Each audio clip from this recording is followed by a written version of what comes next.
रस्सा भाजी करायचं म्हटलं की आपण सहसा आलू कोबी, आलू मटर किंवा मग पनीरची रस्सा भाजी करण्याचा विचार करतो. पण मी आज तुम्हाला एक वेगळी रस्सा भाजी दाखवणार आहे, जी चवीला इतर रस्सा भाज्यांपेक्षा अगदी वेगळी लागते. या भाजीत मी एक स्पेशल मसाला पेस्ट वापरणार आहे. तीसुद्धा मी तुम्हाला दाखवणार आहे. चला मग करूया टोमॅटोची झणझणीत मसालेदार अशी रस्सा भाजी. सर्वात आधी आपल्याला टोमॅटो ब्लांच करायचे आहेत. त्यासाठी आपल्याला टोमॅटोला असे उभे काप द्यायचे आहेत. असे उभे काप दिल्याने टोमॅटो लवकर ब्लांच होतात आणि टोमॅटोची सालही लवकर निघते. टोमॅटो कट करून झाल्यावर आता आपल्याला ते उकळून घ्यायचे आहेत.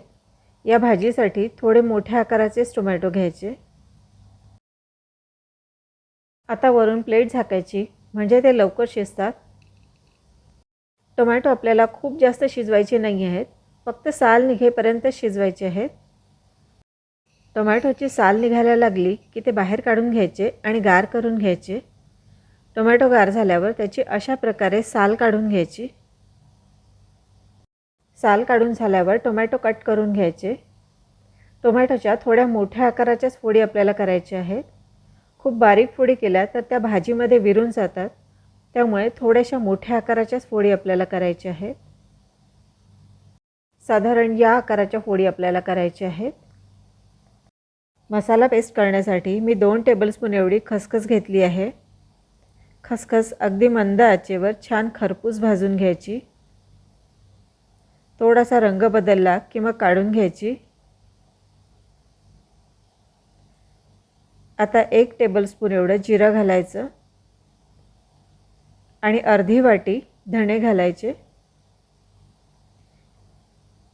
यात आता मी थोडंसं तेल घालत आहे. अगदी थोडंसंच तेल घालायचं. हे सुद्धा आता अगदी खमंग परतून घ्यायचे. साधारण असा रंग बदलेपर्यंत परतून घ्यायचे. आता हे सुद्धा काढून घेऊया.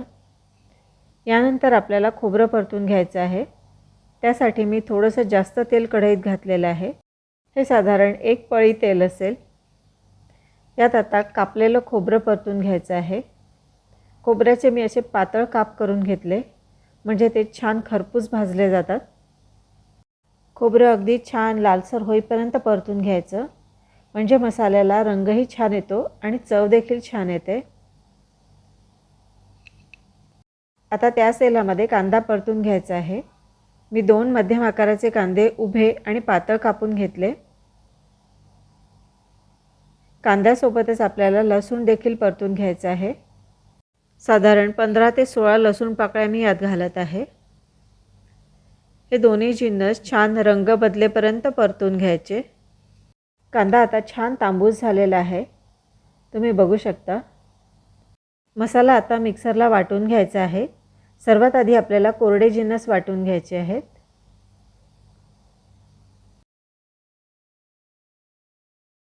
कोरड्या मसाल्याची अगदी अशी बारीक पावडर करून घ्यायची. आणि आता त्यातच ओले जिन्नस घालून पुन्हा एकदा वाटून घ्यायचं. मसाला अगदी छान वाटून झालेला आहे आणि मसाल्याचा खूप छान सुगंध देखील येत आहे. हा असा इतपत बारीक वाटून घ्यायचा. भाजीच्या फोडणीसाठी मी 2 बळी एवढं तेल कढईत घेतलेलं आहे. या भाजीला तेल थोडंसं जास्तीच लागतं. त्यात मी तेजपान आणि दालचिनी घातली आहे. थोडीशी मोहरी देखील घातली आहे. मोहरी अगदी व्यवस्थित फुटू द्यायची. मोहरी फुटायला लागली की मग एक मोठा कांदा बारीक चिरून घालायचा. कांद्याला थोडं तांबूस होईपर्यंत परतून घ्यायचं. कांद्याचा रंग बदलला की मग आलं लसणाची पेस्ट घालायची. मी 1 टेबलस्पून एवढी घातली आहे. कांद्याचा आलं लसणाचा कच्चेपणा निघून जाईपर्यंत हे परतून घ्यायचं. आता सुके मसाले घालायचे. मी अर्धा चमचा हळद घातली आहे. चमचाभर काश्मीरी मिरची पावडर घातली आहे. अर्धा चमचा एवढं नॉर्मल तिखट घालायचं. काश्मीरी मिरची पावडरने तर्रीला रंग छान येतो आणि चव देखील छान येते. हे मसाले थोडेसे परतून घ्यायचे तेलावर.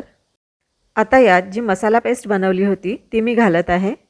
मी जवळजवळ 2 टेबलस्पून एवढी घातली आहे. मसाला पेस्ट बनवताना मी ती थोडी जास्त बनवली होती. उरलेली मसाला पेस्ट तुम्ही दुसऱ्या कुठल्याही रस्सा भाजीसाठी वापरू शकता. मीठ घातलं आहे मी चवीनुसार. आता हे छान तेल सुटेपर्यंत परतून घ्यायचं. मसाल्याला आता तेल सुटायला लागलं आहे. यात आता ब्लांच केलेले टोमॅटो घालायचे. टोमॅटो घातल्यावर आता छान मिक्स करून घ्यायचं. टोमॅटोमधलं पाणी आटेपर्यंत याला थोडं परतवून घ्यायचं. आता आपण याला वाफ काढणार आहोत. झाकण लावून आपण याला 5 ते 7 मिनटं छान शिजवून घेणार आहोत. थोडा वेळ शिजवून घेतल्यानंतर आता याला छान तेल सुटायला लागलेलं आहे. भाजीला रंग देखील खूप छान आलेला आहे. यात मी आता गरम पाणी घालत आहे. पाणी मी अंदाजाने घातलं आहे. तुम्हाला रस्सा किती घट्ट पातळ हवा आहे त्यानुसार पाणी ॲड करायचं. शक्यतो गरम पाणीच घालायचं. गरम पाणी घातल्याने तरी छान येते आणि भाजीची चवसुद्धा टिकून राहते. रस्सा मला थोडा कमी वाटत आहे त्यामुळे मी थोडंसं पाणी आणखी ॲड केलेलं आहे. आता ही भाजी मंद आचेवर छान उकळू द्यायची. थोडा वेळ उकळल्यानंतर यात आता भाजीची आंबट चव मोडण्यासाठी एक गुळाचा खडा घालायचा. चमचाभर एवढा गोडा मसाला घालायचा. गूळ घालणं ऑप्शनल आहे. जर तुम्हाला नसेल आवडत तर नाही घातला तरी चालेल. भाजीमध्ये जवळजवळ सगळे जिन्नस घालून झालेले आहेत. आता ही आपल्याला थोडा वेळ उकळून घ्यायची आहे. भाजी आता तयार झाली आहे. शेवटी यात थोडीशी कोथिंबीर घालायची. ही भाजी पोळीसोबत, पराठ्यासोबत, अगदी भाकरीसोबतसुद्धा अतिशय उत्तम लागते. त्याच रस्सा भाज्या करण्यापेक्षा करून बघा अशी टोमॅटोची मसालेदार चमचमीत रस्सा भाजी आणि आवडली तर कॉमेंट करून जरूर कळवा. नवीन असाल चॅनलवर तर सबस्क्राईब जरूर करा. पुन्हा भेटूया आणखी एका नव्या रेसिपीसह. तोपर्यंत गुड बाय.